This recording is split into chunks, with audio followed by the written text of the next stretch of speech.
Today in court, a judge releases the Amazon delivery driver accused of running over a Butchers Hill woman last Tuesday and leaving the scene. It comes as the state's attorney's office dismissed two of the defendants' more severe charges. Good evening and thank you for joining us. I'm Kai Jackson. And I'm Mary Bubala. Fox 45's Rebecca Pryor joins us live with the reason behind that decision and shares a reaction from the victim. Rebecca. Mary and Kai, while the victim remains in the hospital recovering from multiple broken bones, tonight the man charged with running her over is now back home. The state's attorney's office saying that while the crime was deeply disturbing, legally there's only so much they can do. Oh my God. Less than a week after the horrific hit and run incident caught on camera, leaving a 29-year-old woman badly injured and the entire community in shock. It's like you don't want to believe it, you know? The accused Amazon delivery driver, 26-year-old Jerome Young, back on the streets, but ordered not to drive on them. No driving or contact with the victim, Chelsea Douglas, the two conditions of Young's release. It comes as the state's attorney's office drops Young's 2 assault charges, in turn dropping the time he faces behind bars from 40 years to less than 3. The remaining charges including negligent and reckless driving, as well as a number of hit and run and duty to report offenses.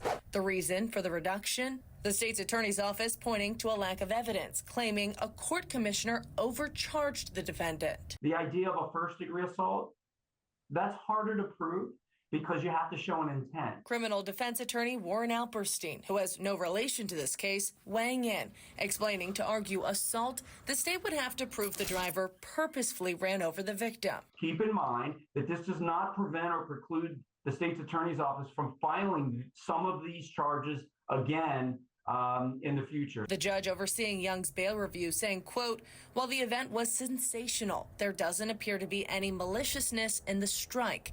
Weighing the reduced charges, the fact that Young turned himself into authorities, and his lack of criminal history, the judge releasing him without bail.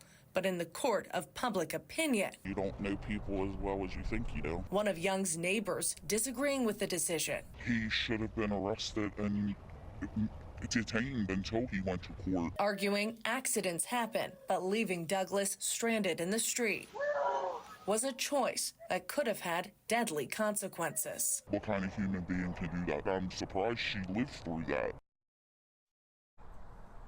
Now, I also spoke with the victim's private attorney today. They tell me while she was not consulted by the state's attorney's office about this decision, that they understand why the more serious charges were dropped. Her attorney also adding that right now her focus is just on her long road to recovery ahead.